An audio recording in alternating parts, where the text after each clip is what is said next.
Oh yes, JP Sebastian's back in the house. He's out of his box, and we are continuing to talk movies that's currently on the circuit. Yes, yes. I'm really enjoying all the different movies because I haven't been in a while. So whenever I see you, you always give us a nice little recap.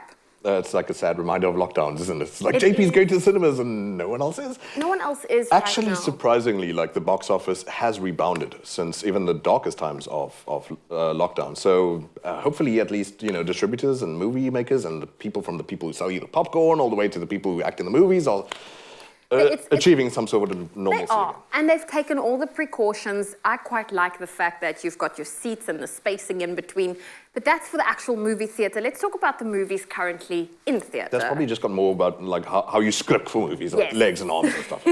Let's start off with The Bad Guys. So this is an animation, DreamWorks, speaking of Shrek earlier, which was also pleasantly surprising, because sometimes I get worried about, okay, well, you've loaded the cast with like very famous names who demanded huge checks, obviously. Now, did that pull away from the quality of writing? Did that pull away from the quality of animation? And no, The Bad Guys was actually super fun. Remembers that a lot of what we enjoyed growing up is just tactile, elastic, silly comedy like Looney Tunes type stuff.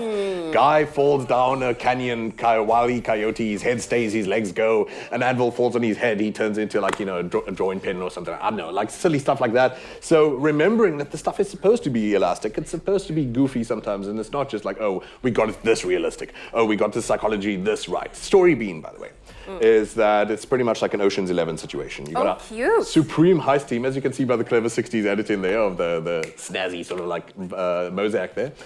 Richard Ayoade is a little hamster in this, who is probably nefarious. You'll find out on your own terms. Sam Rockwell is the wolf. Zazie Beetz is in there too, Awkwafina. Craig Robinson, one of the funniest people alive. But mostly it's just for the tactile elasticness, not so much, the quick deliveries or anything like that. But surprisingly, chemistry is really good. How do you get chemistry this good? Well, you have to voice the actors all together. You have to get them acting with each other. You have to feel them embodied it. And in the making of, I saw that they all clearly seem to be loving this project. And The Bad Guys is truly lovable. Do yourselves a favor, it wasn't so bad. I really thought it was going to be utter trash because of certain elements and whatever, blah, blah, blah. But it worked out just fine, yeah. Oh, there we Still go. on circuit. Parents, go take your kids. The Bad Guys still in movie theatres. Now this one, huge talkability, Encanto. Yeah, and singability too. Do you know some of the songs just yet? I've been listening to a song here and there, but like the soundtrack.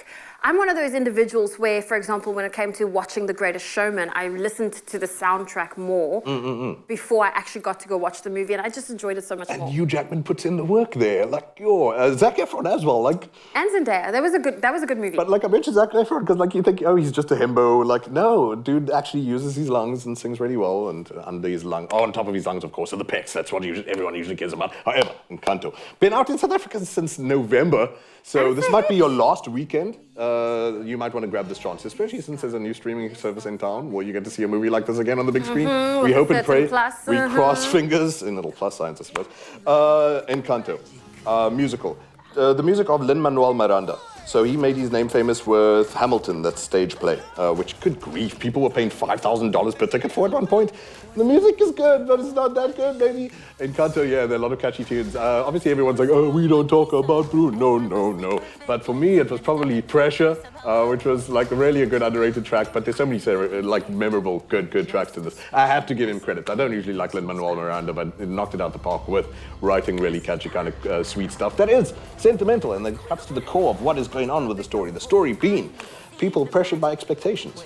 And also, I love the diversity. Yeah. In Encanto.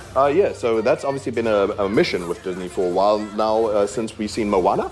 Yeah. We've seen Luca, set in the Mediterranean. Frog? So like, outside of the regular stuff that we're used to, and just remaking live actions, like Aladdin live action, Lion King live action. No, try something different, to explore different countries. And here we see Colombia in all its brightness, colors, and verve.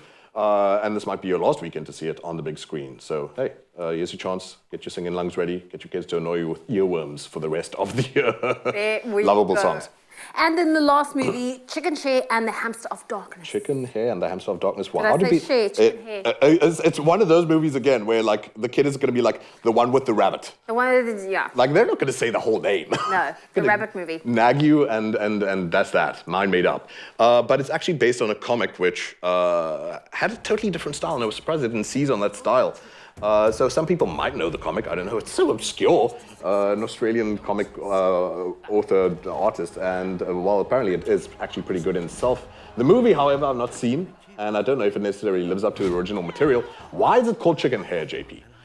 Okay, so it's a hare for a start, but it's got chicken parts to it. Why does the thing have chicken legs? Who cares? Who knows? Hey, So it's like a little hybrid.